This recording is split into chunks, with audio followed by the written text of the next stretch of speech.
Bom, mais uma vez, gente, é motivo de muita alegria estar aqui.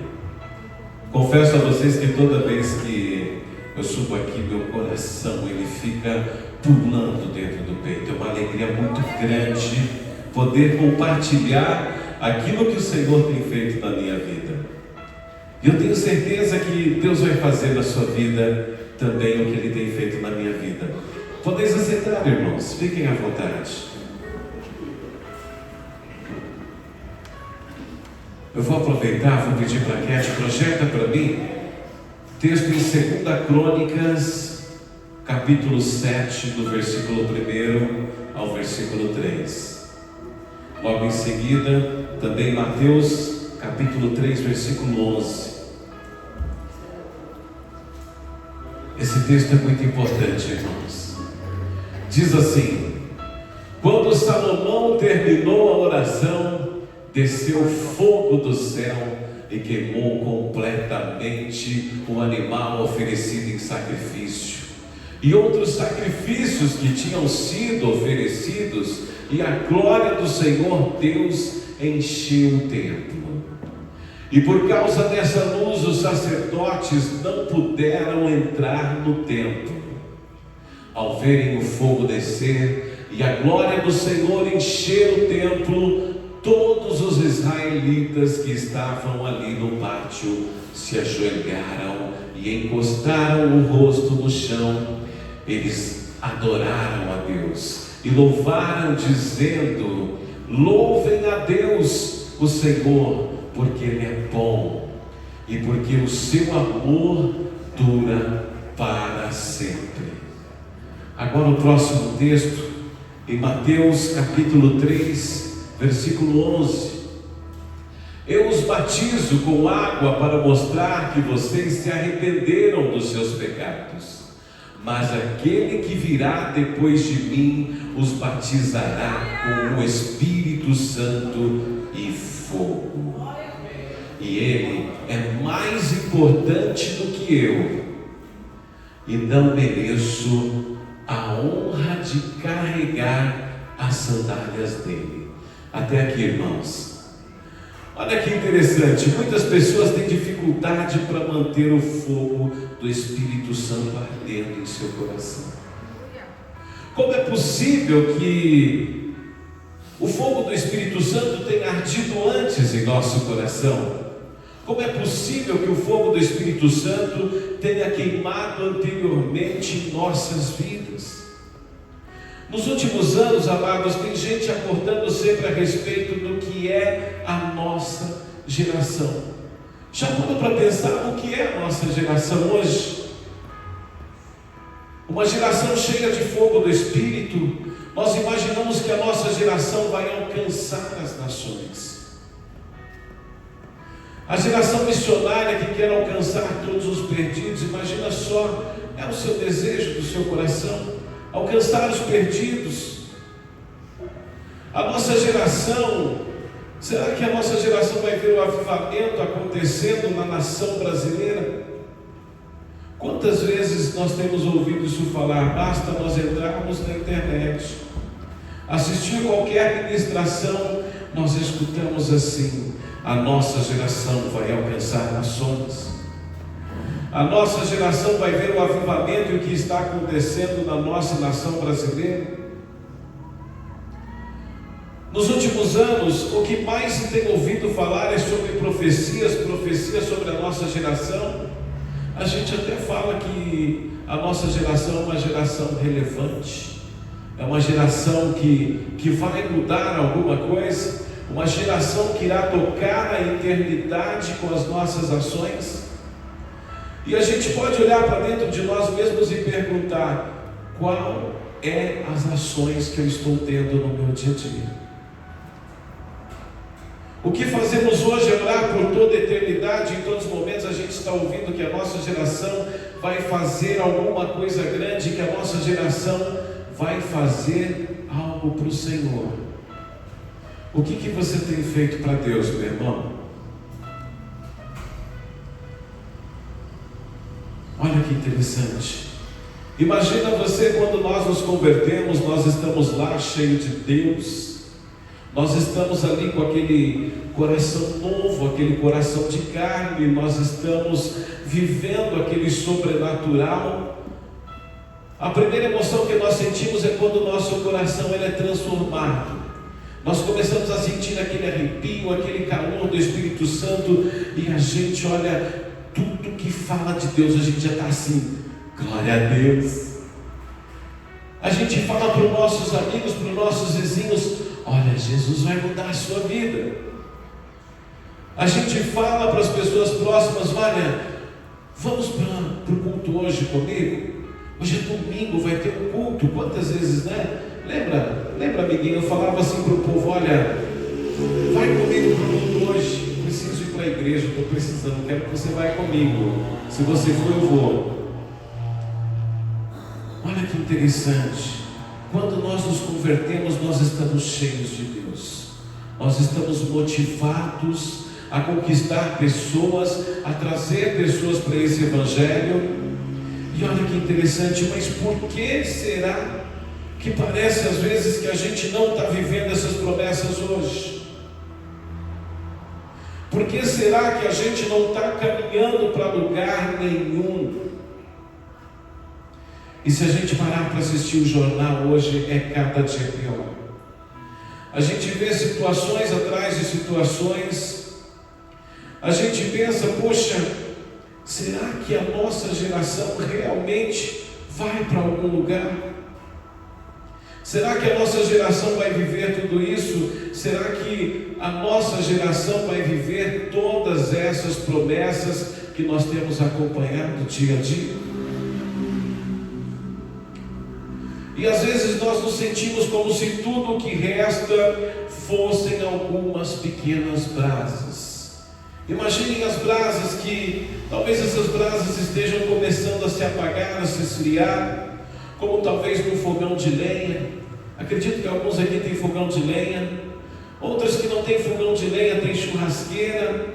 Imagina aquele final das brasas, quando de repente chega lá mais amigos, mais parentes, você quer dar continuidade naquele churrasco, você esquece de comprar carvão, aí o que você faz? Não, vai dar tudo certo, né, Tiago? Vai dar certo, né? Nossa, Deus vai multiplicar esse fogo aqui. Olha que interessante. E quantas vezes eu e você, nós temos sido negligentes e rejeitado o cuidado de Deus, nós temos recusado o cuidado de Deus, às vezes mesmo sendo privilegiados pela graça de Deus, nós negamos este cuidado. Às vezes hoje, no começo nós tínhamos o desejo de evangelizar, aquele fogo ardia dentro do nosso coração, o desejo era algo assim inabalável, era movido por uma força sobrenatural, e hoje nós não temos o desejo de evangelizar. Hoje nós não temos o desejo de trabalhar no reino. Hoje às vezes nós não temos o desejo de liderar, nós reclamamos de tudo, nós reclamamos do irmão, nós reclamamos da irmã, nós reclamamos das pessoas. Olha, com aquele irmão ali não, eu não vou louvar a Deus com aquele irmão não, aquele irmão só desafina. Não, eu não vou trabalhar com aquele irmão do estacionamento não, ele só chega atrasado. Quantas vezes nós não queremos cumprir o ID do Senhor?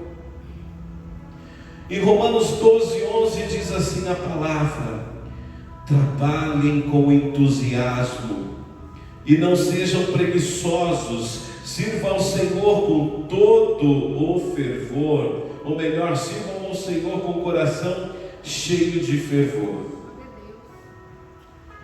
Agora, irmão, se você avalia a sua caminhada cristã e essa descrição se encaixa com você, eu tenho duas perguntas importantes para fazer para você hoje. Como que você pode avivar a brasa para que o fogo comece a arder novamente em seu coração? Como que você pode avivar essa brasa? Como você pode cuidar para que esse fogo continue ardendo em seu coração? E a partir do momento que esse fogo estiver ardendo em você, o que você vai fazer para manter esse fogo ardendo dentro de você, esse desejo de buscar, esse desejo de adorar, esse desejo de evangelizar, esse desejo de falar do amor de Deus? Na semana passada, o irmão Didi ministrando, ele disse uma frase muito interessante: sem combustível, sem fogo. O engraçado é que na semana anterior também, se eu não me engano, o pastor Ney disse a mesma coisa: irmão, sem combustível, sem fogo. Por isso, Didi. E se você está aqui hoje ouvindo essa mensagem, é porque Deus tem algo especial para você. Agora olha para esse irmão lindo que está do seu lado. Olha que irmão lindo. Diz para ele assim, com bastante autoridade e determinação: Deus tem algo especial para você. Com mais determinação, para ele poder acreditar nisso que você está dizendo. Diga de novo: Deus tem algo especial para você. Olha que interessante. Tudo aquilo que nós profetizamos, olha a autoridade que Deus nos dá. Deus nos dá autoridade para profetizar, para as coisas acontecerem. E olha que interessante, o Espírito Santo, como fogo, somente pode se apagar por um motivo: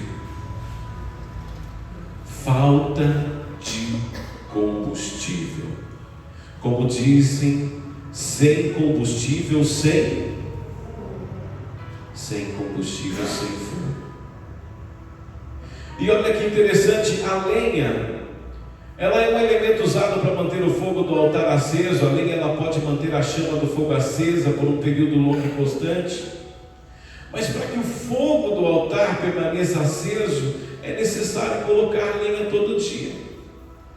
Quando vai acender o fogão, a lenha tem que colocar lenha, não tem, irmão? Ele não pega nada no automático, não tem nenhuma substância sobrenatural lá, não é? Não é assim, irmão? Tem que colocar lenha no fogão, lenha. Igual a lenha deve ser posta no fogo, figuramente há 3 tipos de lenha que nós podemos colocar no altar. A nossa oração.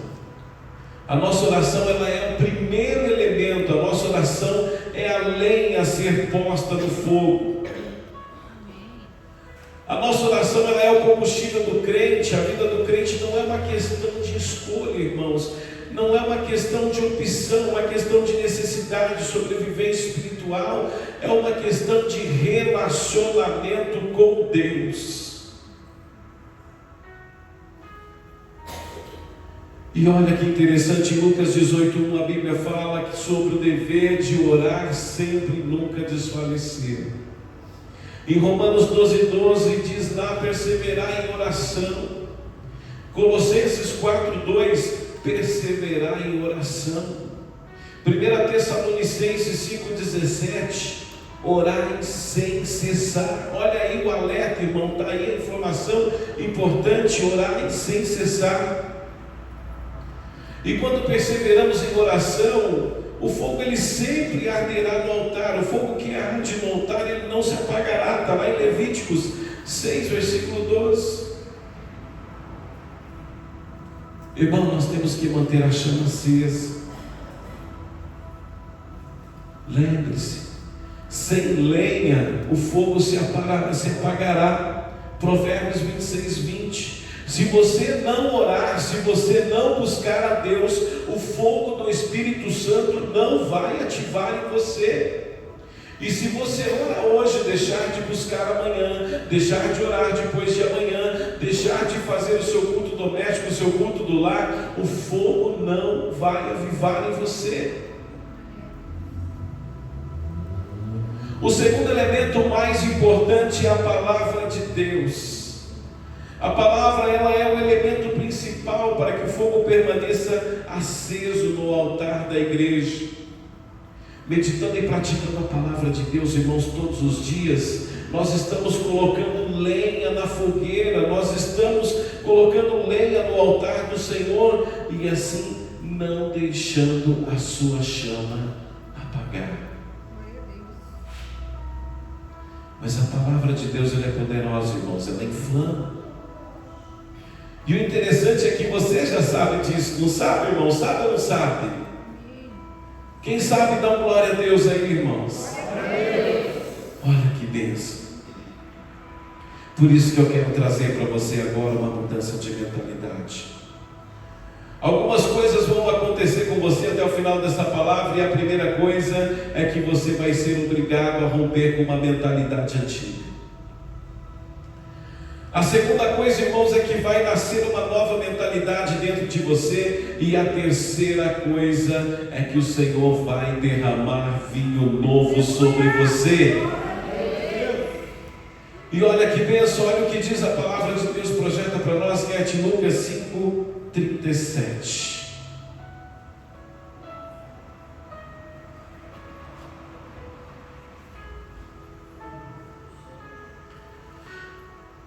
Ninguém põe vinho novo em odres velhos. Se alguém fizer isso, os odres rebentam, o vinho se perde e os odres ficam estragados. Olha que interessante. O que é isso, irmão? O que é isso? É o odre? Que negócio é esse? O odre é um recipiente, era como se fosse uma garrafa de vinho, nos dias de hoje, figurativamente falando. E olha que interessante, esse odre representa você hoje. O que tem dentro de você hoje?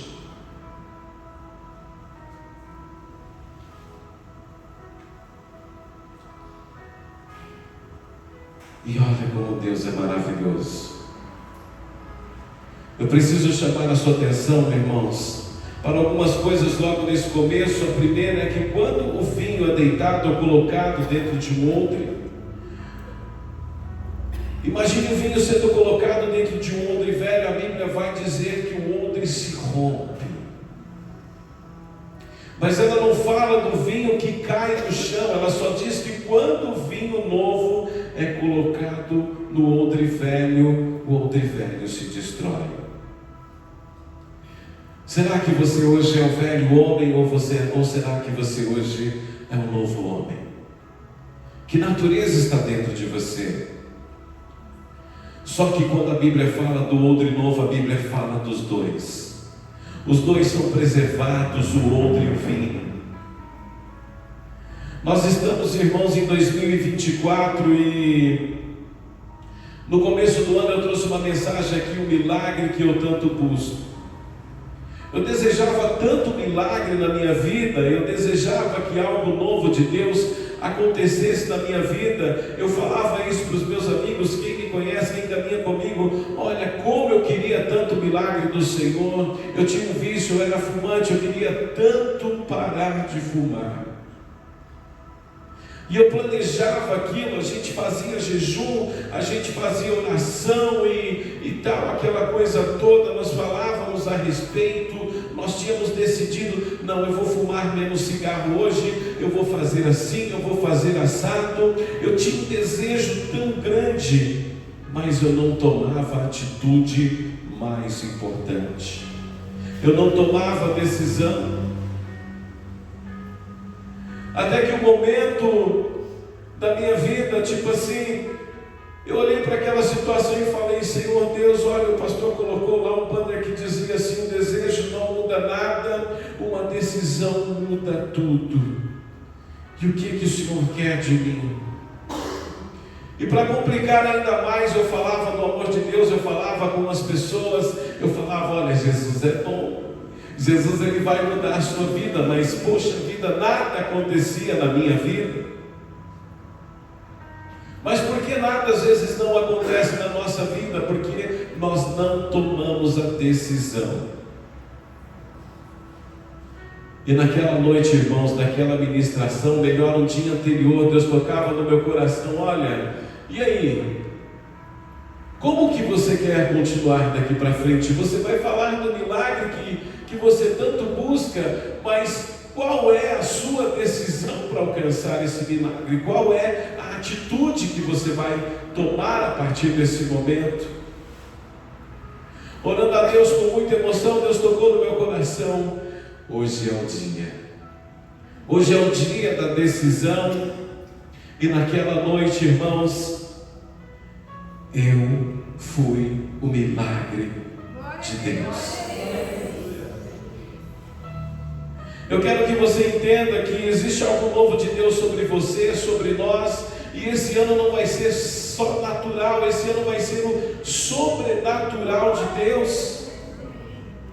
Esse ano vai ser um ano do favor, vai ser um ano onde o favor do Senhor vai ser derramado sobre a sua casa, sobre as nossas famílias, e nós vamos experimentar do favor do Senhor.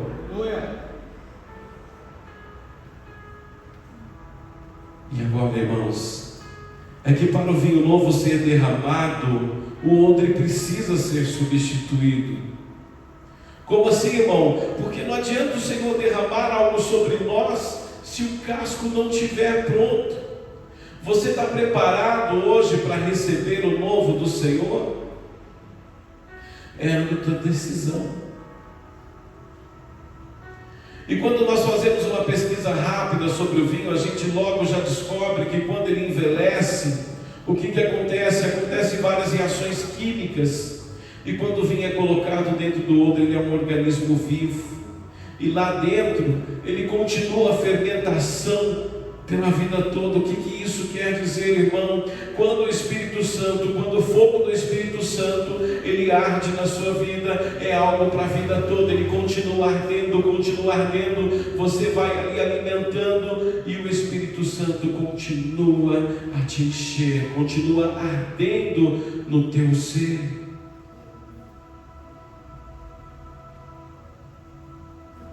E quando o odre velho, irmãos, ele não tem mais elasticidade quando é colocado um vinho novo sobre ele. Ele seca, por isso que se rompe. Ele não rompe pelo peso do vinho, mas pelo que causa dentro do odre. E agora, quando o odre é novo, ele se adapta, o odre expande, o odre, ele não se rompe. E olha que interessante, isso tem algo muito poderoso para nos ensinar. Porque o nosso maior problema não é o que Deus vai fazer, é nós estarmos preparados, é nós crermos naquilo que Deus vai fazer. E sendo sincero com você, meu irmão, você que um dia vai ser pai, você que já é, talvez você já entende. Agora você que não é, o dia que você for pai, você vai entender algo muito interessante. O maior desafio de um pai não é dar tudo o que o filho pede. O maior desafio de um pai é poder reter aquilo e dar apenas aquilo que o filho precisa, aquilo que o filho necessita. O maior desafio de um pai não é dar tudo o que o filho pede. Mas se fosse a nossa vontade, se fosse o meu desejo como pai, talvez eu daria tudo para o meu filho. Não é assim, irmãos? Você não daria tudo para o seu filho? Esses dias eu dei um carrinho para o meu filho, no aniversário dele, um carrinho que vai para a esquerda, vai para a direita. Confesso para vocês que quem queria mais aquele carrinho era eu do que ele. Que carrinho lindo, ele amou.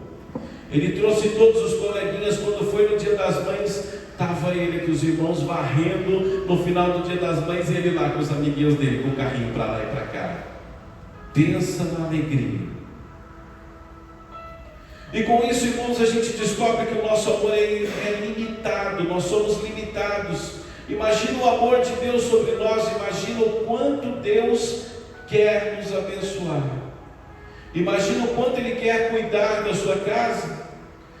Imagina, irmãos, imagina o quanto Ele quer prosperar você, a sua família, o quanto Ele quer mexer no teu coração. Imagina, é muito maior do que nós mesmos acreditamos. é muito maior do que aquilo que você acredita, o que Deus quer fazer na tua vida. E esse é o problema.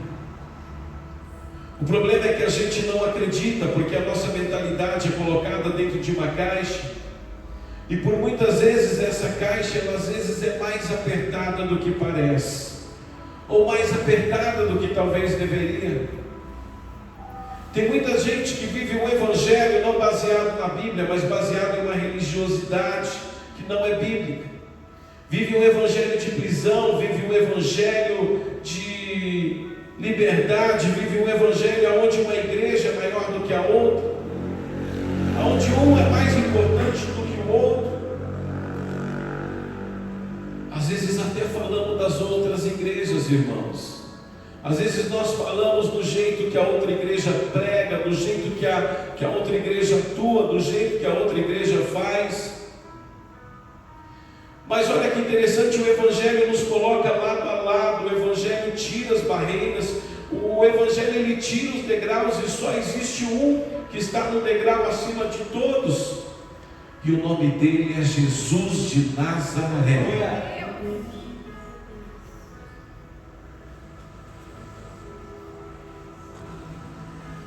Só que isso vai produzir em nós uma mentalidade. Então a gente acha que Deus não quer fazer, a gente acha que Deus não pode, a gente acha que é demais para a gente acha que algumas coisas a gente não precisa mesmo. E não é porque, irmãos, a gente não precisa, é porque como a gente acredita que não, que nunca vai ter, que nunca vai viver, que não vai acontecer. Quantas vezes a gente olha para as circunstâncias das nossas vidas e a gente fala: com o irmão pode até acontecer, mas comigo, você acha que vai acontecer comigo? A gente diz besteira, sabe? Quando você vê alguém vivendo algo extraordinário, você diz assim: se eu tivesse o dinheiro que ela tem, eu não iria. Iria sim, irmãos. Viveria assim. O nosso problema talvez não é com o dinheiro, é a mentalidade, porque a nossa mentalidade condiciona. E como isso é prova? Como você é prova disso? A nossa mentalidade condiciona a nossa existência. Você é, irmão, aquilo que você acredita ser. Prova disso biblicamente, veja, quando eu olho para o Evangelho, eu vejo uma manifestação de Jesus que mudou a vida de 12 homens. Quantos discípulos, irmãos?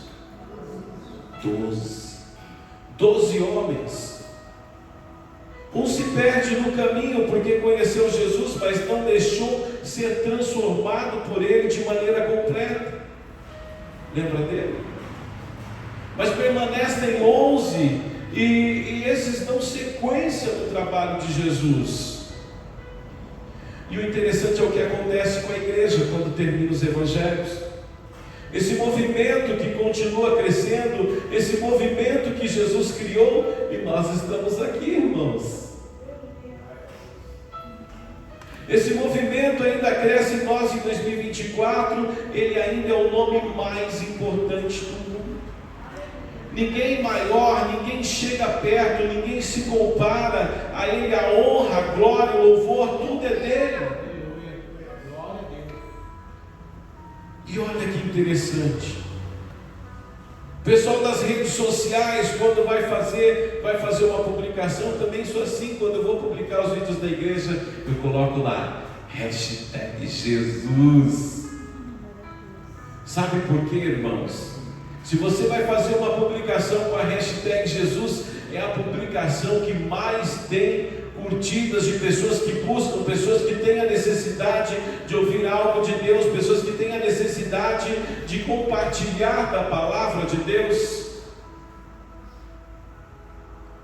E olha só, enquanto nós deixamos de evangelizar os nossos vizinhos, existem pessoas lá fora sedentas por Jesus. Existem pessoas lá fora sedentas por mudanças. Fala de Jesus em seu WhatsApp, irmão. Fala de Jesus no seu Instagram.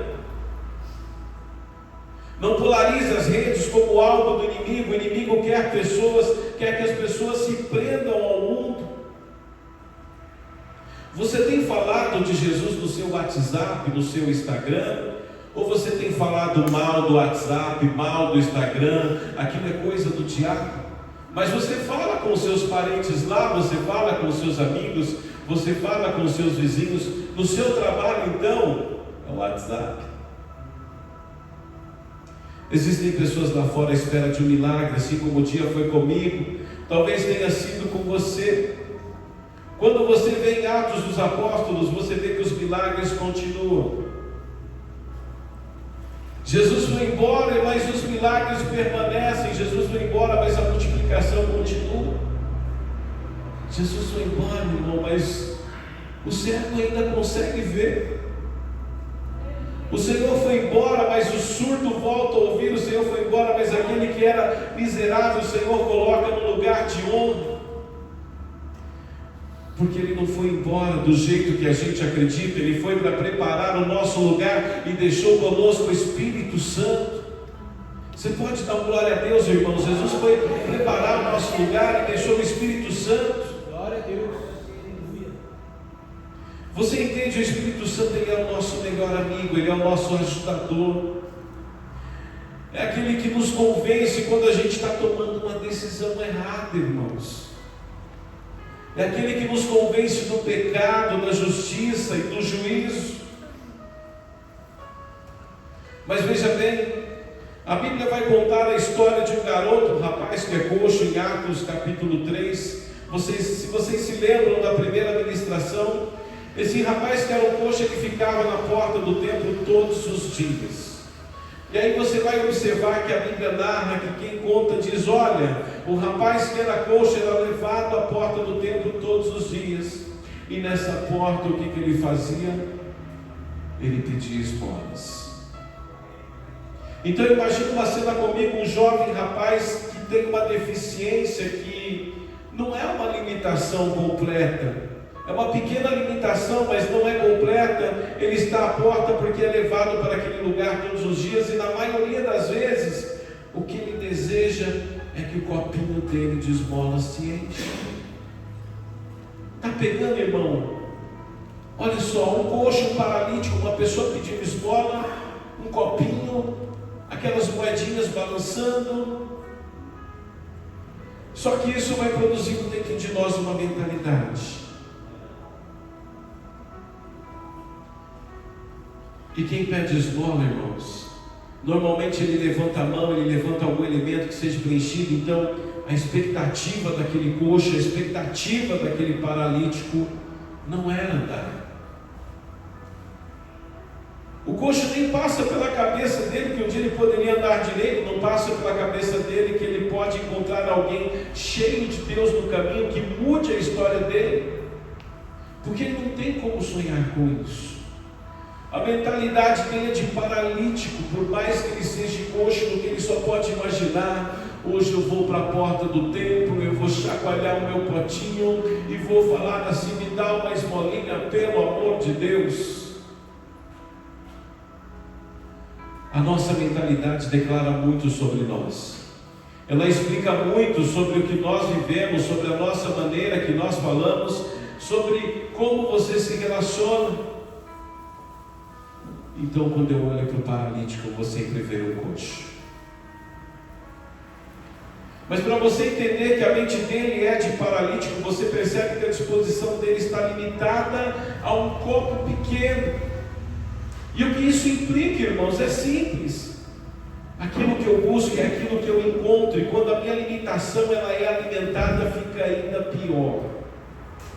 Porque a gente vai viver a vida inteira tendo todo o favor de Deus para desfrutar, e vivendo 1% de toda a graça e misericórdia que Deus derrama sobre nós.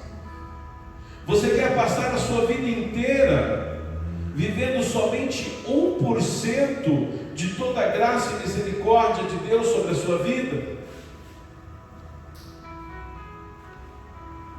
Mas o que isso, irmão, tem a ver com o fogo de Deus? O que isso tem a ver com a chama do Espírito? O que isso tem a ver com a brasa não se apagar? irmãos, vocês já vão entender. Eu vou ser mais claro com você. Você poderia viver uma vida extraordinária e você escolhe que seja ordinário. Veja o pedido dele: me dá uma esmola. E à medida que o corpo dele vai se enchendo, é a medida da mentalidade que ele vive, é a medida da mentalidade que ele acredita. E é isso, irmão, é isso que ele pede. Aliás, esse negócio de pedir é uma coisa da nossa vida, não é verdade? Se a gente parar para analisar, toda a vida é assim. Eu não sei se você ora, ou melhor, e se ora, e se quando ora, porque normalmente a gente só ora quando está dando tudo errado. Sim ou não? Glória a Deus, irmãos. Poucos responderam. Irmãos, a gente geralmente, na maioria das vezes, a nossa oração é mais intensa quando as coisas estão dando errado. Sim ou não? Sim. Glória a Deus. Os anjos pousaram nesse lugar. Que bom que você é sincero. Quando a nossa oração fica mais intensa é quando as coisas estão dando errado. E agora olha o que é interessante. Quando a gente ora, a gente sempre, irmãos, sempre a gente pede muito mais do que agradece. Se pararmos para pensar, olha, por que como a gente chega na presença de Deus no dia da crise, a gente esquece de todo o favor que já foi derramado na nossa vida? A gente geralmente no momento da crise, a gente esquece de todo o favor que já foi derramado sobre a nossa casa. Então a gente dobra os joelhos e a gente diz: Senhor, eu quero que o Senhor faça isso. Senhor, abençoa aqui, meu Pai. Abençoa meu marido, que ele tome banho mais vezes na semana. Quem é só uma vez aí, irmão? Todo mundo toma, né? Interessante.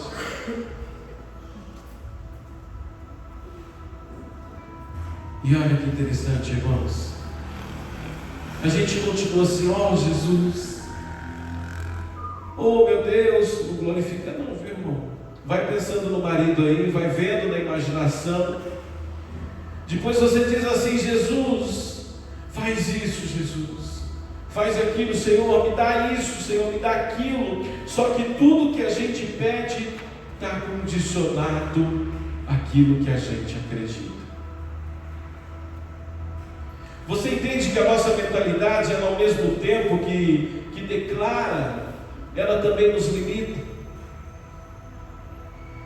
Eu vou contar uma coisa para você. Quando eu comecei lá no Casados em 2019, eu fui uma das pessoas que mais deu trabalho para o nosso pastor. Eu dormia no Casados, eu roncava, era o sono mais gostoso que eu tinha. Era eu e minha esposa, né, vida? Lembra? Era gostoso, a gente dormia. Eu acho que o pastor olhava para a gente assim, né, pastor? Tem jeito não. Só a misericórdia de Jesus. Mas eu estava ali, eu estava envolvido naquilo, eu queria muito ali receber algo de Deus. Anos mais tarde, em 2023, tenho vários amigos ali, mesmo que Jesus ali estava trabalhando na minha vida, mesmo que eu ainda não tinha tomado certas decisões, lá vai eu de novo em outro Casados.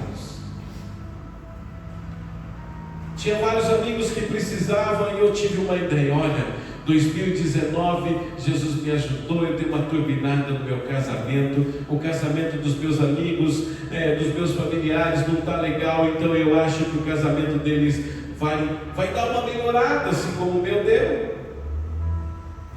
E aí eu chego todo feliz, eu falo: pastor, eu tenho uma ideia brilhante, ó, tem outro Casados para a gente fazer, o senhor topa?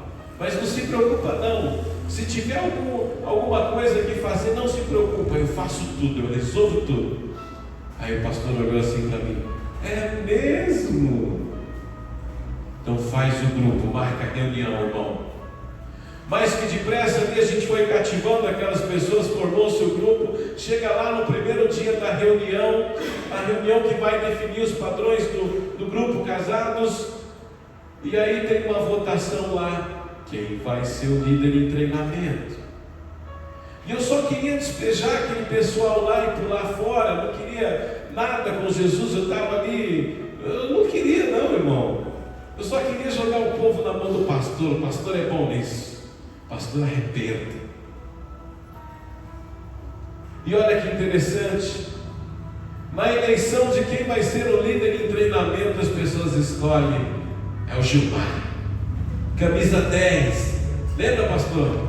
Camisa 10, esse cara é top. Mal sabia eles que eu estava arrebentado por dentro. Mal sabia eles que eu falava assim: Deus, mas por que eu fumo, eu tenho um monte de defeitos, ainda falo besteiras, mas por que eu, Senhor? Aí me vem a história da mulinha. Quem lembra da mulinha que Deus usou para falar com Balaão? Olha que interessante. Até eu me escandalizava, eu falava assim: olha, como que eu posso falar algo de Deus se eu não vivi algo de Deus? Eu dizia para as pessoas: você me conhece, você sabe que eu tenho defeitos, mas se em algum momento eu errar, eu falhar, vocês me ajudam? O grupo todo foi unânime: eu te ajudo. Esse grupo de casados foi o grupo que foi até o fim. Eu me escandalizava com aquilo, irmãos. Olha só como Deus vai mudando a nossa mentalidade. Eu comecei a enxergar as coisas de um modo diferente. Eu comecei a falar: opa, peraí, Deus está tendo misericórdia de mim. Eu comecei a enxergar que Deus a todo tempo Ele cuidava de mim, mesmo eu sendo ali rebelde, desobediente. Deus estava ali, o favor de Deus estava sobre a minha vida. E olha como Deus vai mudando a nossa mentalidade. O odre vai sendo preenchido e no odre novo vai sendo derramado vinho novo. E você começa a expandir a sua visão. Só que tem um detalhe: a gente precisa primeiro, irmãos, de Jesus. Não tem como sonhar o grande sem ter Jesus. Não tem a possibilidade de você ter planos sobrenaturais se Jesus não for a fonte deles. Não tem como a gente viver algo sobrenatural se Jesus não tiver na receita, meu irmão. Se Jesus não tiver na receita, vai ser o natural, vai ser pequeno, vai ser limitado. Agora, se Ele tiver, vai ser a melhor versão, vai ser a melhor história, vai ser o sobrenatural, vai ser a mudança de mentalidade de Deus para a sua vida. Faz isso aqui. Você acostumou a pedir, e quando você muda de mentalidade, você vai trocando a petição pela graça. É assim comigo, irmão. A graça de agradecer, ao invés de você começar dizendo: Jesus, eu quero que você faça isso, eu quero que você faça aquilo, eu preciso, Senhor, que o Senhor coloque a mão aqui. Ao invés de você fazer isso, a gente diz assim: irmão, Jesus, muito obrigado porque a tua presença me alcançou, muito obrigado porque o teu amor mudou a minha história. E aquilo que eu quero pedir, ao invés de eu pedir, eu agradeço como se Deus já estivesse fazendo. Olha só, Senhor, eu agradeço porque o Senhor já está cuidando do meu casamento. Senhor, eu agradeço, eu celebro o teu nome, porque eu sei que o Senhor está cuidando da minha família. E olha só, irmãos, estações novas vão vindo, e aí você vai declarando no nome de Jesus, e aquilo que você acreditava ser limitado, vai perdendo os limites. Quando você menos esperar, aquilo que era grande para você vai se tornar pequeno, aquela barreira que era limitada vai se tornar algo ilimitado. Eu lembro que eu falava assim para Jesus: Pai, essa empresa nunca vai crescer, Eu falo para todo mundo que esse negócio é do Senhor, que esse negócio vai fazer diferença, que esse negócio vai falar do seu Evangelho, mas vai continuar assim? E olha o tamanho que está esse negócio hoje, olha o tamanho que Jesus prosperou esse negócio. Entenda como isso é lindo. Você começa a ativar em você o principal combustível para manter a chama acesa. Você entendeu, irmão? Você começa a ativar o principal combustível na sua vida para manter essa chama acesa, que é a oração. Para a gente fortalecer, vamos profetizar. Diga comigo assim, ó, lá no profundo do seu coração: a oração é o principal combustível para manter a chama acesa. E o que é interessante, assim como o fogo é importante, a expansão do odre é sobre preparar o coração, é sobre tirar as amarras, é sobre tirar as identidades perdidas que nós temos em nossas vidas. E quanto de nós vivemos uma vida deliciosa com Jesus? Se você, irmãos, não vive uma vida deliciosa com Jesus, eu vou falar para você o que é uma vida deliciosa com Jesus. Isso é bom, isso é profundo. É uma vida que não precisa de liturgia. Em qualquer lugar você sente a presença de Deus. Você ama a presença, então você sente. Você não precisa de uma rotina perfeita, mas você precisa de um fluir do Espírito. Então, irmãos, você ora de dia, ora de manhã, ora de tarde, ora de noite. Você está lavando a louça, você está dizendo: Jesus, muito obrigado pelo teu amor. Jesus, muito obrigado pela tua graça. Eu me lembro que ontem meu amiguinho foi buscar o pastor Claudinei, me mandou mensagem: olha, eu estou saindo para ir buscar o pastor Claudinei, mas eu disse assim para ele: olha, eu poderia dizer que eu gostaria muito de ir lá e tal, mas Jesus está falando comigo, a presença de Deus aqui está tão gostosa. Nossa, e estava lá uma barulheira no meu trabalho, mas eu estava lá, a presença de Jesus estava gostosa, eu estava ouvindo a voz de Deus, era algo tão maravilhoso, irmãos. A presença de Deus, ela se manifesta, mas tem gente que na vida com Jesus é uma experiência semanal, só no domingo. E isso, irmãos, é uma mentalidade que nós vamos sendo cerceados, nós vamos acreditando em coisas sobre nós. Então a gente não prospera, a gente não evolui, os nossos relacionamentos são os mesmos, os lugares que frequentamos são os mesmos e a gente não muda nem de chinelo. Já parou para pensar nisso? É estranho conversar com alguém 10 anos depois e ele está vivendo a mesma coisa. É estranho você conversar com alguém e ainda ter notícia ruim para te contar. É estranho você encontrar uma pessoa de maneira periódica, uma vez por ano, e toda vez que você encontra uma notícia ruim, ela tem para te contar. Já viveram isso? Quem tem um amigo assim? Só eu ou mais alguém? Eu tenho amigos e amigas assim. Vou contar a experiência de um. Eu tenho um amigo que ele foi um dos meus primeiros colaboradores, mas ele é meu amigo. E ele deixou de trabalhar conosco, foi trabalhar numa outra empresa, ele continua nessa empresa, entra anos, sai anos nessa empresa, e toda vez que eu encontro ele reclama dessa empresa.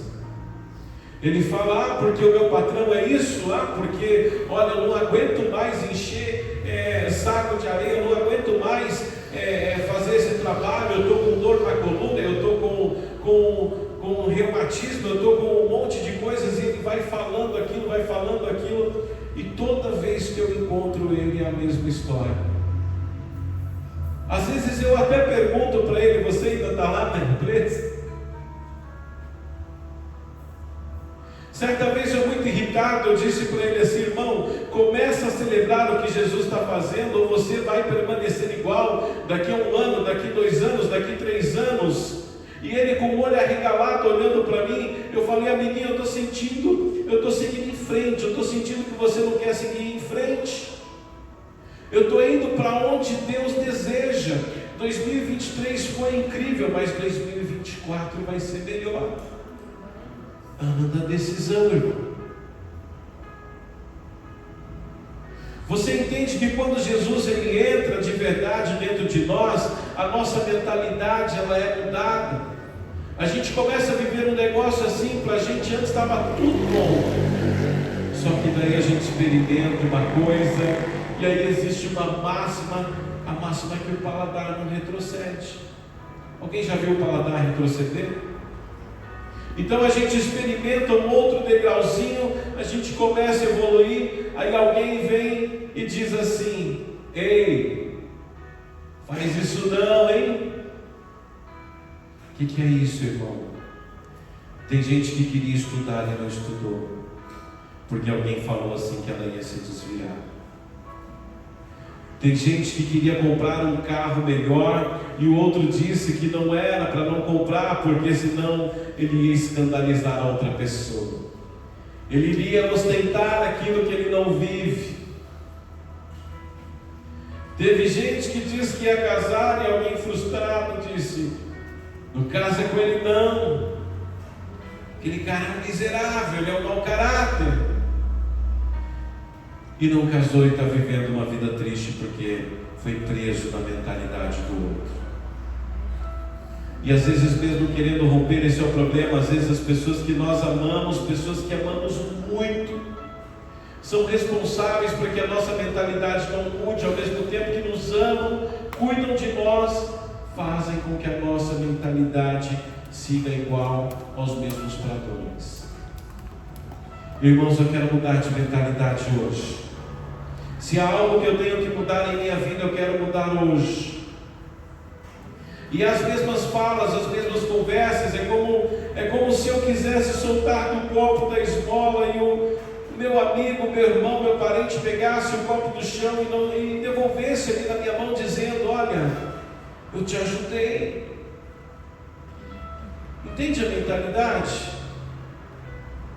E quando a Bíblia diz que Pedro e João, chegando, olharam para o coxo, a primeira coisa que eles dizem é: nós não temos prata nem ouro, mas o que temos, isso te damos, levanta e anda em nome de Jesus. Olha que interessante, olha que poder que Jesus dá para a gente. Eu profetizo aqui hoje que tem pessoas sendo curadas aqui, irmãos. E eu vou dizer de novo: não temos ouro nem prata, mas o que nós temos, isso te damos. Levanta e anda em nome de Jesus. E sabe, irmãos, a esmola faz ele permanecer na porta, mas o que Pedro e João têm para ele, liberta ele da porta, liberta ele do corpo da esmola. Ô lindo, olha, se você não pegou ainda, eu vou melhorar. Deus, o Deus que você serve, Ele liberta você, Ele muda a tua história, Ele te liberta do teu passado, Ele te liberta das prisões, Ele liberta você de prisões emocionais. Prisões emocionais vão embora, os passados são apagados, sepultados e perdoados, e quando Ele chega, uma metanoia que acontece dentro de nós. E olha só, o Deus que você serve, Ele é o Deus do impossível.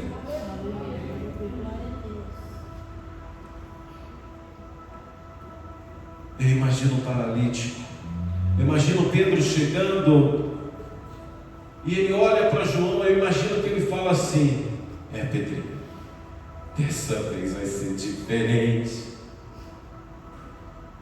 Começa lá, abaixa o copo agora e levanta a mão. Imagina ele falando lá para o paralítico: abaixa o copo, irmão, levanta a mão. Eu vou falar uma coisa para você, irmãos, que eu falo para os meus filhos. Sabe por quê? Eu posso produzir uma identidade presa nos meus filhos também. E quando eu era garoto, eu vi muitas coisas. Eu vi que eu nunca ia viajar para fora, eu vi que eu nunca ia ter um carro. Minha mãe dizia que eu nunca ia ter alguma coisa na vida, irmãos. Eu ouvia muita palavra de maldição. Meu pai não dizia que me amava, meu pai não pedia perdão, meu pai não dava os parabéns quando eu fazia aniversário. Eu carreguei isso, irmãos, por muito tempo, e esse peso hoje não é mais peso, porque já foi perdoado. Glória a Deus. Então, amados, comece a celebrar o que Jesus está fazendo, ou você vai permanecer igual daqui a 1 ano, 2 anos, 3 anos. Mas sabe, os meus filhos experimentam de outra coisa. Eu falo para os meus filhos toda hora: eu te amo. Eu sempre pergunto para eles assim: ó, amor da minha vida, que tanto o papai te ama, né, vida? Eu olho para eles no fundo do olhinho deles, vendo aquela expressão. Eu pergunto assim: que tanto que papai te ama? Eles emocionados, eles abrem o braço e fazem assim: do tamanho do universo, papai. É uma emoção perguntar isso para eles. Quem conhece meu filho, minhas filhas, perguntem para eles: eu ouvi seu papai falar que ele pergunta para você que tanto que ele te ama. Eu ainda carrego os meus bebês no colo. A Emily tem 9 anos, é peso pesado. 10, né? Nossa, eu estou desatualizado. Mesmo que da sala para a cozinha, eu beijo eles, eu mordo eles, de brincadeira, é claro, mas às vezes até levo bronca da minha esposa: olha, se você não fizer, se você fizer para um, tem que fazer para os 3.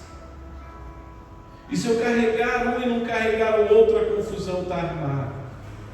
Aí eu brinco com o Lucas, abraçando, beijando. E aí chega a minha pequena e fala: papai, eu quero também. Isso é fantástico, irmãos. E eu posso te falar uma coisa: é algo muito doido, cada um é diferente. Eles já entendem, eu digo para eles, eu oro sobre eles, e depois eles oram. Aí eu e minha esposa dissemos o quanto nós temos orgulho deles, e por muitas vezes, quanto eles são lindos.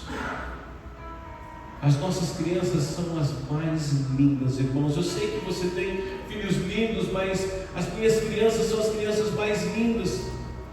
Para o meu Lucas, eu chamo ele de vaidoso, eu chamo ele de meu gatão, né? Eu olho para ele, ele fica todo.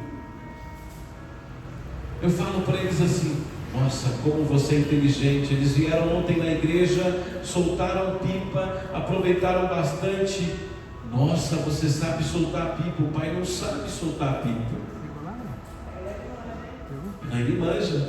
Está aí a cúmplice. Para as minhas filhas eu falo assim: olha, minhas princesas, e se tem uma coisa que eu amo é quando elas vestem a camisa da empresa. Como eu amo aquilo.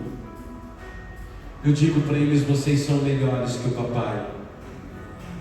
Criativo, não, irmãos? Mas sabe por quê? Sabe por quê, irmão? É porque eu estou tirando toda e qualquer possibilidade da mentalidade deles serem amarrados por contextos que eu estou dizendo. É verdade. Fique de pé, irmãos. Eu já estou concluindo. Falta só um pouquinho. Pode ficar de pé um pouquinho. Eu vou melhorar, meu lindo, minha linda. Você que quer mudar de mentalidade, comece mudando hoje a forma que você declara as coisas sobre você. Ao invés de você ficar depreciando aí, porque comigo nada dá certo, declara sobre você, diga comigo: eu sou abençoado, eu sou escolhido, eu sou amado, eu sou criativo, eu sou talentoso, eu sou cheio da presença de Deus. Se você diz, irmão, logo você acredita. Exercite mais, mas eu preciso terminar. Pedro e João diz: levanta e anda, tomando pela mão direita. Levantaram o coxo. O coxo está andando, irmão. Levantaram o coxo, não precisa mais do copo, a posição sua agora é diferente. O copo não vai fazer mais sentido, agora a tua mentalidade é outra. O vinho a ser derramado é outro, é algo completamente diferente. Só que, irmão, ele está de pé, Pedro e João estão segurando nas mãos dele, esperando firmar os seus arteios. E deixa eu parafrasear com a nossa realidade.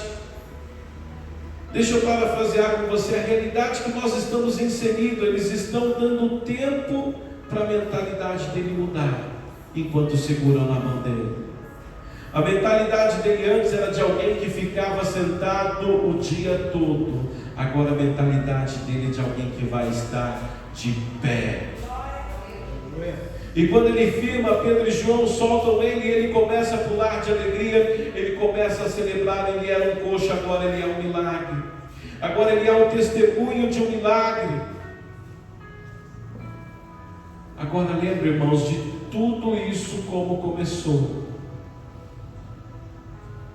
Abaixe o copo e estende a mão. Abaixe aquele copinho que te limita e deixe o Senhor fazer algo novo em sua vida. E esse ano, meu irmão, tira tudo aquilo que te limita, tira todas as visões equivocadas sobre o teu futuro. Tira as palavras de maldição, de julgo, tira tudo que você ouviu na tua infância. Abandona tudo, deixa para trás e diz: Deus, enche-me com algo novo. Eu não quero viver os padrões anteriores, eu quero viver o fruto do teu favor e da tua vontade. É preciso, irmãos, uma provisão permanentemente de combustível para manter o fogo ardente. E se o seu fogo espiritual está perto de apagar, é hora de você considerar esta mudança de mentalidade.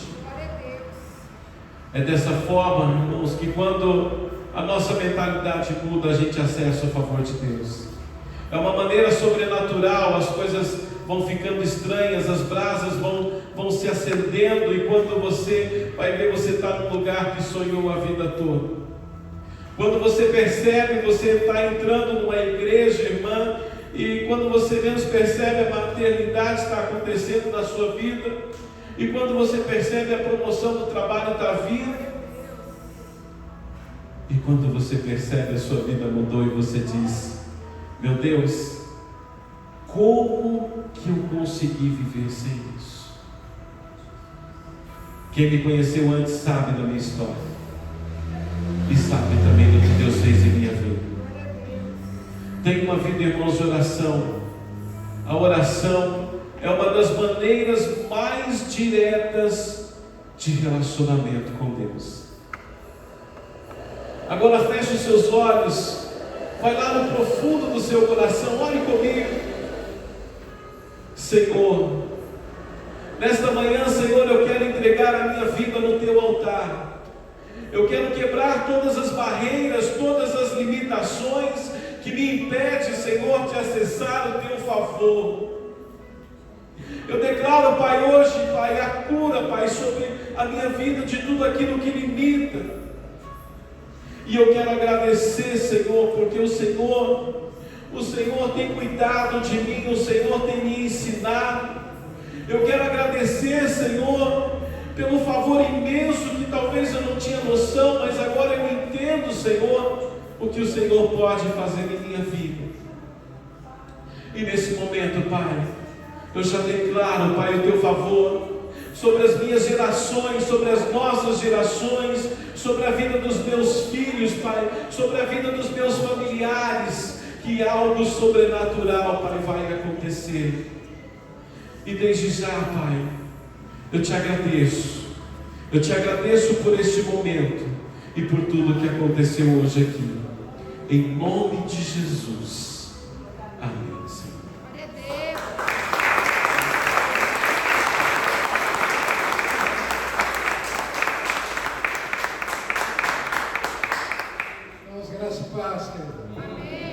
Bom, né? Eu creio que vai acontecer muita coisa. Você crê também assim? Amém. Acho que vai acontecer muita coisa. Nós estamos aqui, né? Graças a Deus.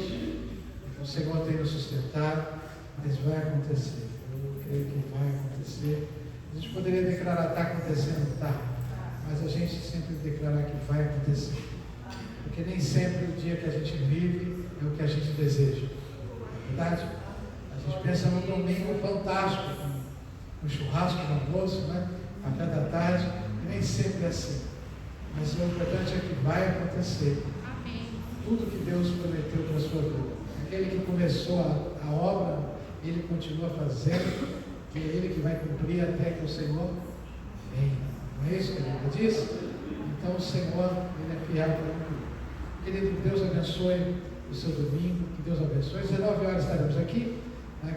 Temos mais o segundo culto, e lá em cima nós temos os jovens e o Ministério Infantil. Então Deus abençoe. Vamos só agradecer ao Senhor, dizendo assim: olha, que o amor dele, a graça dele, a consolação dele esteja na sua vida e na vida do seu irmão, não só hoje, mas para todo sempre. Amém, irmão? Amém. Amém. Glória a Deus.